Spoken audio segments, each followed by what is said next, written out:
Hello students, तो कैसे आप सब लोग? आई होप कि सब लोग ठीक होंगे। मेरा नाम है शिवम और ये हमारे सॉल्यूशन टॉपिक के ऊपर अगली वीडियो होने वाली है।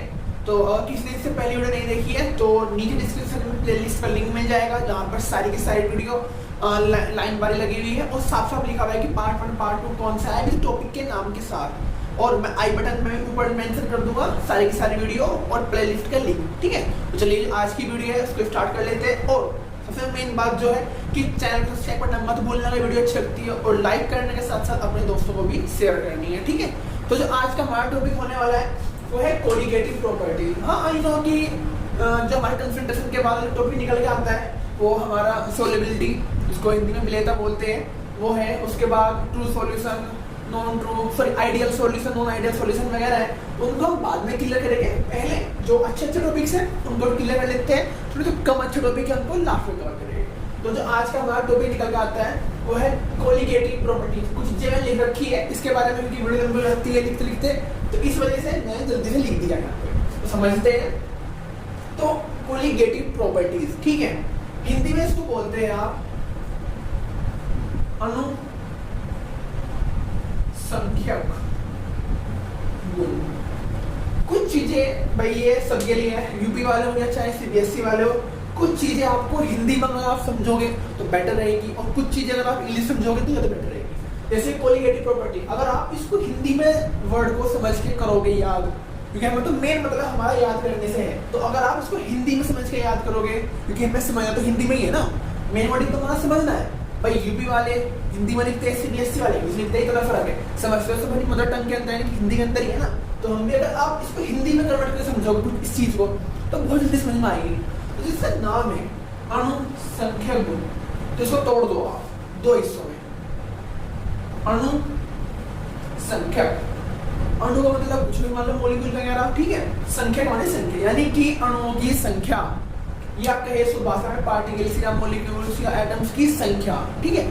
यानी कि हम कहने का मतलब कोलिगेटिव प्रॉपर्टीज कौन है, इससे पता लग गया, अणुसंख्यक गुण से पता लग गया। क्या पता लगा कि वे वाली प्रॉपर्टीज जो अणुओं की संख्या पर डिपेंड करती हो, साफ साफ दिख रहा है, अणुसंख्यक गुण यानी कि वे प्रॉपर्टीज जो अणुओं की संख्या पर डिपेंड करती हो, वे कौन होगी? Colligative properties.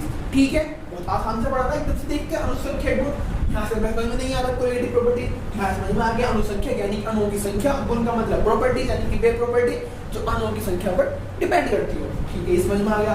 अब कहोगे सर एग्जांपल तो जरा एक एग्जांपल लेते हैं। भाई मेरे पास लेट से ऊपर लिख देता हूँ, आई होप के नीचे दिखने का नहीं है ना, तो मैंने यहाँ लिख दिया। भाई हमने दो एग्जांपल लेकर चल रहे हैं। लेट से मेरे पास दो गिलास है, दो बीकर्स है, ए और बी, ठीक है। तो ये प्रॉपर्टी कहती क्या है? ये क्या कहती है कि सपोज इसके अंदर मैंने सेम अमाउंट ऑफ वाटर दोनों के अंदर है, ठीक है, और इसके अंदर मैंने लेट से 10 ग्राम और इसके अंदर लेट से 20 ग्राम नमक को डिसॉल्व कर दिया। आप सोच रहे होंगे, जिन्होंने भी सारी वीडियो देखी है वे सोच रहे हो सर हमेशा नमक पानी का एग्जांपल लेके चलते हैं। भाई ये मेरी हैबिट है, नमक पानी, चाय, दूध, यानी जो चीजें घर में इस्तेमाल होती है मैं उनका एग्जांपल देता हूँ। क्यों देता हूँ? क्योंकि वे बच्चों की याद रहती है ज्यादातर, ठीक है। तो अगर मैं कोई अलग एग्जांपल देता हूँ क्या भाई लाइक केमिकल्स का, आपको पता नहीं दिखने में कैसा है, तो नमक का पता है, पानी का पता है, दूध, चीनी पत्ती चीज का पता है, तो आप जल्दी से इनको रिलेट कर पाओगे, समझ पाओगे। ठीक है, बैक टू एग्जांपल, मतलब जो कोलिगेटिव प्रॉपर्टीज होती है वो उसकी केमिकल प्रॉपर्टीज नहीं होती, उसकी फिजिकल प्रॉपर्टीज है। इसका मतलब क्या है कि कितनी अमाउंट में आपने डाला है वो चीज डिपेंड करती है, ना कि वो किस कंपनी का है, वो कैसे प्राप्त किया हुआ है। जैसे हमारे पास नमक है, नमक सी सोल्ट भी होता है, रॉक सोल्ट भी होता है, यानी कि पत्थरों का भी होता है, और समुद्र से लाया हुआ भी होता है। तो नॉट डिपेंडिंग कि वो सी सोल्ट है कि क्या वो रॉक सोल्ट है, क्या डिपेंड करेगा कि वो नमक होना चाहिए, NaCl होना चाहिए।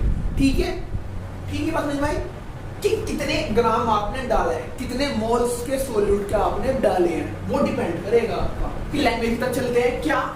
Those physical properties of an ideal solution, किसी भी आइडियल सॉल्यूशन की। हाँ, ये भी पढ़ा है नहीं, आइडियल सॉल्यूशन क्या होता है, प्लस एक नॉर्मल सॉल्यूशन समझ के चलिए कि वे प्रॉपर्टी किसी भी एक सॉल्यूशन की, कौन से वाली? Physical, not chemical. मैंने पहले यहाँ बताया कि वे प्रॉपर्टी फिजिकल हो, यानी कि डजंट मैटर कि वो कैसे बना है, मैटर ये करता है कि वो कितना डाला है आपने, 10 ग्राम डाला, 20 ग्राम डाला, 5 ग्राम डाला, वो डिपेंड, यानी कि वे physical properties depends only on number of solute और particle which dissolve in solvent और सॉल्यूशन, यानी कि सॉल्यूट के नंबर, वे फिजिकल प्रॉपर्टीज जो नंबर ऑफ सोल्यूट पे डिपेंड करती है, जो डिसॉल्व किए गए सॉल्यूशन या सॉल्वेंट के अंदर या साथ, यानी कि सॉल्यूशन के अंदर कितनी अमाउंट में आपने सॉल्यूट को घोला, वे प्रॉपर्टीज क्या है, वे फिजिकल प्रॉपर्टीज क्या है आपकी, कोलिगेटिव प्रॉपर्टीज। आई होप कि क्लियर हो गया होगा, और क्लियर नहीं होता है तो आपको पता है स्क्रीनशॉट लीजिए, सर्किल कीजिए, डायरेक्ट मेरे सर्किल को मेरे को भेज दीजिए और अपना क्वेश्चन लिख के भेज दीजिए, वहाँ पे मैं आपको पूरा सॉल्व करने का ट्राई करूँगा। तो ये समझ में आ गया, दोबारा बताता हूँ,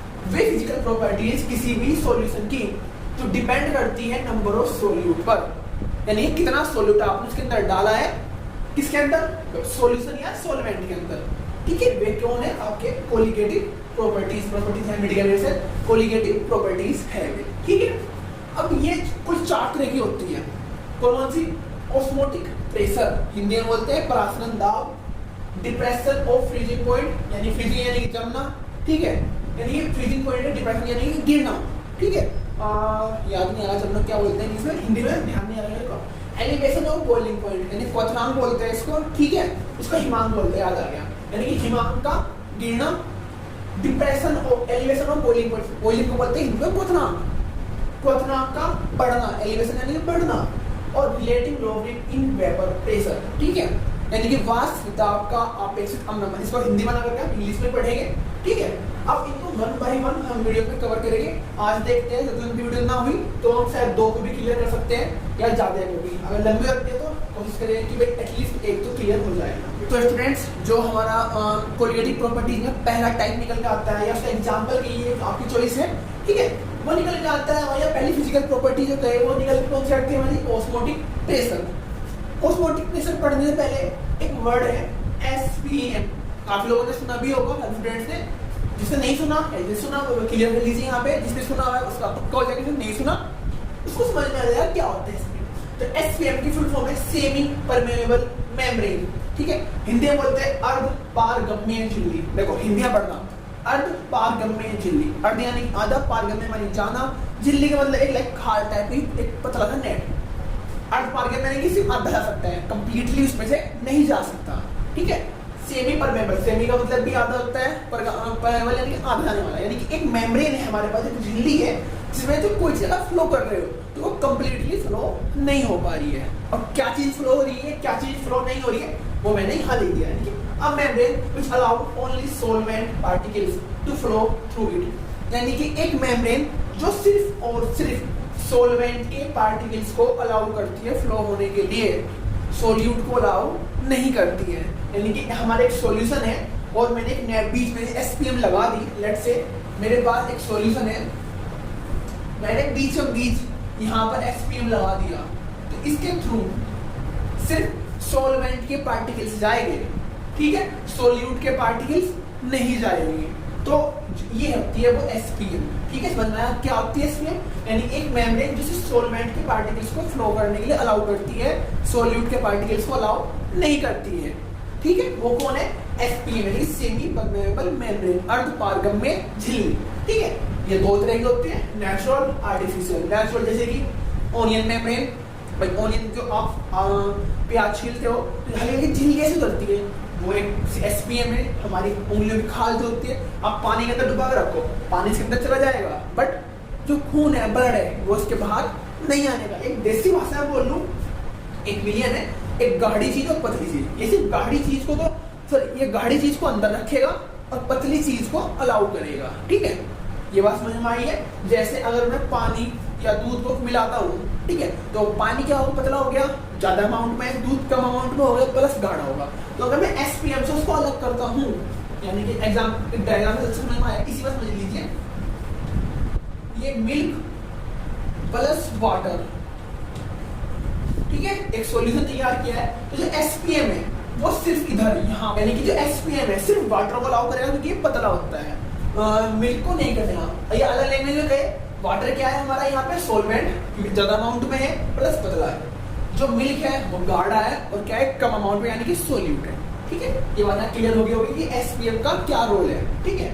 2 तरह की होती है, नेचुरल यानी कि ओनियन मेम्ब्रेन, लाइक हमारी खाल हो गई या ओनियन, और आर्टिफिशियल यानी कि जैसे एक एग्जांपल लिख के दे दिया मैंने, और भी बहुत सारे हैं, आयरन सिलिकेट, FeSiO3, ये ज्यादा बड़ा टॉपिक नहीं है, तो समझने का ना, मतलब बताया था मैंने कि एसपीएम क्या होती है, समटाइम पूछ लेता है, अब एसपीएम से बढ़ते हैं ऑस्मोटिक प्रेशर। अब दो टॉपिक और पढ़ने पड़ेंगे हमें इसको समझने से पहले, डिफ्यूजन और ऑस्मोसिस। लिखने पर डाल देता हूँ इसको, जो इसके अंदर ये दो टॉपिक निकल के आते हैं। यानी कि ऑस्मोटिक प्रेशर को समझने के लिए हमें पहले इन दोनों क्लियर करना पड़ेगा। पहला क्या है डिफ्यूजन, दूसरे क्या है ऑस्मोसिस। पहले वाला समझते हैं, अगर आपने पहले वाला समझ लिया तो दूसरे वाला आप आराम से समझ जाएंगे, ठीक है भाई। बहुत सारे लोगों ने भट्टे देखे होंगे, भट्टे यानी कि जहाँ पर ईंटें वगैरह बनती है, छोड़ दो, अगर नहीं देखे तो छोड़ दो भाई। कागज जलाया होगा, यानी कोई भी चीज आपने जलाई होगी, लाइक कोई भी पीस ऑफ पेपर है वो आपने जलाया होगा, ठीक है। जलाने पर क्या होता है, इसमें से फ्लेम निकलती है भाई। भी ड्राइंग बहुत ज़्यादा बेकार है, सॉरी, इसलिए फ्लेम निकलती है। फ्लेम के साथ बहुत सारा धुआं भी निकलता है। तो आपने हमेशा नोटिस किया होगा, एक चीज नोटिस की होगी कि धुआं जो है वो हवा में मिलता है, ना कि जो हवा के पार्टिकल्स है वो धुएं में। एक बार फिर से कोई कागज लो, कभी भी अगर एग्जांपल ट्राई करना है तो मेरी वीडियो देख रहे हैं, कागज लो, तिल्ली लगाओ या लाइट जैसे जलाना चलाओ, तो आप देखोगे कि जो धुएं के पार्टिकल्स है वो धीरे धीरे धीरे सेपरेट हो गए और धीरे धीरे तक इतनी जगह से निकल के वो पूरे में फैल जाएंगे और हवा में मिल जाएंगे, ना कि जो हवा है वो आके उसमें मिल रही है। भाई आपसे जो कैसे पता लगेगा कि हवा मिल रही क्या या धुआं मिल रहा है, अगर ये फैल रहा है मतलब क्या कि धीरे धीरे उसमें मिल रहा है। अगर हवा इसमें मिल रही है तो इसका साइज इतना ही रहेगा, हवा इसकी तरफ आएगी। अगर ये एग्जांपल समझ में नहीं आया, एक एग्जांपल लेते हैं। ये तो बहुत जगह पे देखा भी होगा आपने और ऑलमोस्ट हर किसी ने इसको मतलब नोटिस भी किया होगा। मेरे पास पानी है,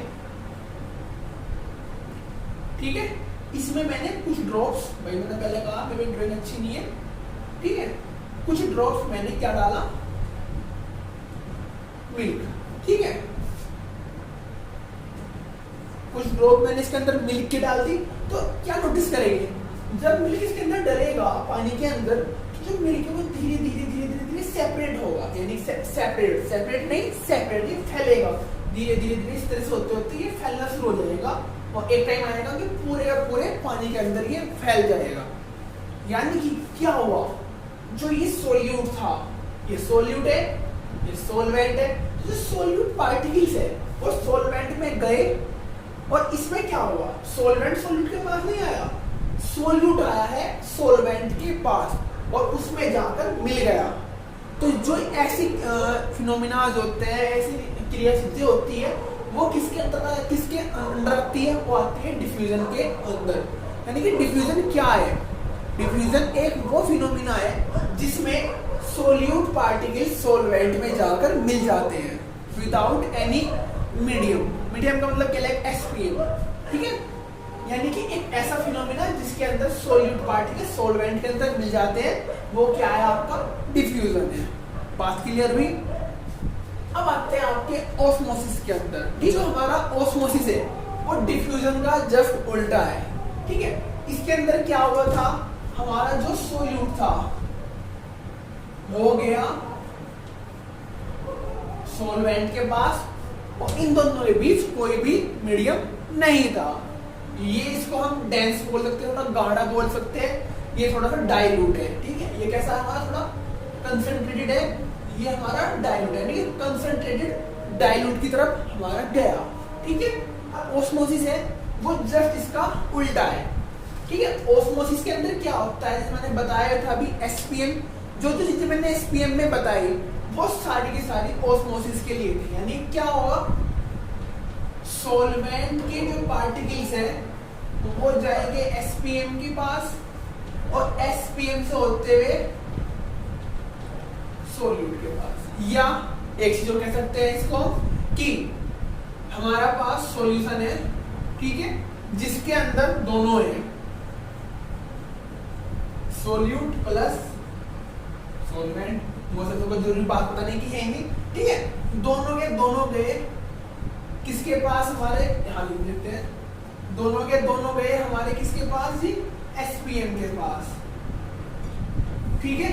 एसपीएम ने कहा रुको, हमें पुलिस वाले, इसने कहा जी मैं मार्क्स लगाता हम तो राउडी है, इसने कहा ठीक है, हमने लगा रखा, हमारा सीधा आदमी है, पुलिस वाले धम मारा, इसको रोक दिया, इसको कहा ठीक है तो चला जाना। यानी कि एसपीएम से बाहर कौन आया, सिर्फ सॉल्वेंट। ठीक है, समझ में आया? थोड़ा दम मारना है, प्रिंसिपल एग्जांपल समझ में आ गया मार्क्स वाले से। तो भाई एक और बात, मार्क्स लगा रखे हैं हमेशा का, बाहर जाते हो आप, ठीक है, और सोशल डिस्टेंसिंग का सोशल डिस्टेंस भी रखे हैं एक दूसरे के बीच में। तो टॉपिक पे आते हैं, यानी कि या तो यहाँ समझ लीजिए, यहाँ एक सॉल्यूशन है जिसमें सॉल्यूट और सॉल्वेंट दोनों है। अगर मैं सॉल्यूशन को एसपीएम से अलग, एसपीएम के थ्रू गुजारता हूँ, तो जो सॉल्यूट है वो बाहर रुक जाएगा और जो सॉल्वेंट है वो एसपीएम के थ्रू होते हुए बाहर निकल जाएगा। बात क्लियर हुई? दोनों में क्या फर्क है? इसके अंदर क्या है, कोई भी एसपीएम जैसी चीज नहीं है, ये हवा है, हवा और धुआं है, धुआं जाके हवा में मिल रहा, कोई मीडियम तो कुछ है नहीं, पानी के अंदर दूध डाला आपने, ठीक है, कोई बीच कोई चीज तो नहीं है ना वहां पे, डायरेक्ट वो मिल गया। बट इसमें क्या हुआ, इसमें सॉल्यूशन है, उसको मैंने एसपीएम से सेपरेट किया। जब मैं एसपीएम यानी सेमी परमेबल से सेपरेट करूंगा तो क्या होगा, जो सॉल्वेंट है वो इससे अलग हो जाएगा और सॉल्यूट वहीं पे रुक जाएगा। आई थिंक दोनों चीजें यहाँ पर एक क्लियर हो गई होगी। ऑस्मोसिस और डिफ्यूजन क्या है, एग्जाम्पल देने का ऐसे कोई इसमें नीड नहीं है, इसमें एग्जाम्पल दे दिया था, इसके देने की कोई नीड ऐसी खासी नहीं है। अब जल्दी से ये वीडियो बहुत लंबी होने लग रही है, जल्दी से अपने टॉपिक पर आते हैं। मैंने यहाँ पे डायग्राम बनाया है, इस डायग्राम में क्या हो रहा है मैं जल्दी से बता देता हूँ। भाई एक सॉल्यूशन है कंप्लीट, ठीक है, उस सॉल्यूशन को मैंने सेपरेट कर दिया, किसके थ्रू, एसपीएम के थ्रू। इस एसपीएम के एक तरफ सॉल्यूशन है, एक तरफ सॉल्वेंट है, ठीक है जी। जो सॉल्वेंट है वो एसपीएम के से होते हुए सॉल्यूशन में एंटर कर रहा है, ठीक है भाई। अब बात आती है कि हमारा ऑस्मोटिक प्रेशर क्या है। यहाँ तक हम पढ़ चुके थे ऑस्मोसिस के अंदर कि एसपीएम का क्या काम है, सॉल्वेंट को अलाउ कर देता है, और बस ये वाला हमारा एसपीएम का काम है। और ऑस्मोसिस क्या होता है कि कोई भी सॉल्यूशन है, अगर हम उसको एसपीएम के थ्रू सेपरेट करते हैं तो सॉल्वेंट पार्टिकल्स का सिर्फ फ्लो हो सकता है। ये हमारा क्या है, ऑस्मोसिस, ठीक है। अब वीडियो को रिमाइंड करके देख सकते हैं। तो ऑस्मोटिक प्रेशर है क्या भाई, सब कुछ काम चल रहा है, ऑस्मोसिस यहाँ पर हो रहा है। मैंने जिस तरफ सॉल्यूशन में सॉल्वेंट पार्टिकल्स एंटर हो रहे हैं, यानी इधर एंटर हो रहे हैं ना, मैंने इधर से प्रेशर अप्लाई किया, ठीक है। कितना प्रेशर अप्लाई किया कि जिस टाइम तक जो ये सॉल्वेंट पार्टिकल इधर से इधर जा रहे थे वो जाने रुक जाए, यानी कि the minimum amount of pressure which जो रोक दे किसको, ऑस्मोसिस को, यानी कम से कम प्रेशर, वो कम से कम प्रेशर जो ऑस्मोसिस को रोक दे वो क्या कहलाएगा, ऑस्मोटिक प्रेशर। एक बार फिर क्लियर करता हूँ भाई, हमारा पूरा एक डायग्राम बनाया है, जा रहा है सॉल्वेंट पार्टिकल इधर जा रहे हैं सॉल्यूशन में, मैंने ऊपर से एक प्रेशर अप्लाई किया, कम से कम उतना प्रेशर अप्लाई किया जो सॉल्वेंट पार्टिकल जा रहे हैं इधर, ये इधर जाना रुक जाए, ठीक है। उस अमाउंट पर, कम से कम अमाउंट जिसमें जाना रुक जाए, वो क्या कहलाएगा, हमारा ऑस्मोटिक प्रेशर, ठीक है। कम से कम अमाउंट, ज्यादा की बात नहीं कर रहे हैं, कम से कम अमाउंट, ठीक है। सपोज 5 एटीएम, मैंने पहले बताया था प्रेशर को एटीएम बनाते हैं, तो 5 एटीएम प्रेशर है, ठीक है। तो जो 5 एटीएम प्रेशर है वो क्या है, हमारा ऑस्मोटिक प्रेशर है, ठीक है। मिनिमम, ज्यादा नहीं, मिनिमम। भाई 6 पे रुक गया, 7 पे रुक गया, 8 पे रुक गया, बट स्टार्टिंग पर कहां से रुकना शुरू हुआ, तो क्या होगा, हमारा ऑस्मोटिक प्रेशर मिनिमम मानना है हमें, ठीक है। यहाँ पे जो लैंग्वेज है वो अगली वीडियो में पढ़ेंगे थोड़े, ठीक है। एक आता है हमारा आरओ, जो मैं घर में भी लगवाते हैं हम, जिसको आरओ को रिवर्स ऑस्मोसिस बोलते हैं, जिसको हम आरओ। तो वो क्या होता है भाई, मिनिमम का तो क्या हो गया, ऑस्मोटिक, ठीक है।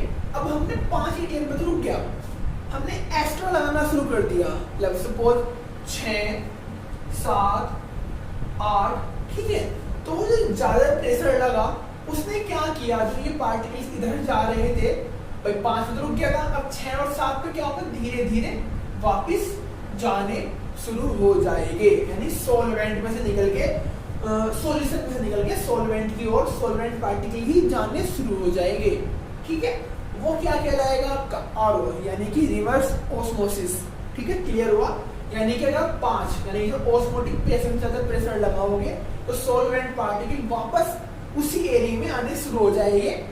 उस फिनोमेना को क्या कहते हैं हम, रिवर्स ऑस्मोसिस वो कब होता है? जब आप ऑस्मोटिक प्रेशर से ज्यादा प्रेशर अप्लाई करते हो in the side of solution की साइड पर, on the side of solution. ठीक है भाई, तो वीडियो बहुत लंबी हो जाएगी, आई थिंक 15-25 मिनट के आसपास की हो जाएगी, कटिंग देखते एडिटिंग टाइम पता लगेगा वो तो अगर वीडियो अच्छी लगी हो तो of course like share and subscribe और ज़्यादा बताने जरूरत नहीं है। And thank you for watching, मिलते हैं अगली वीडियो में।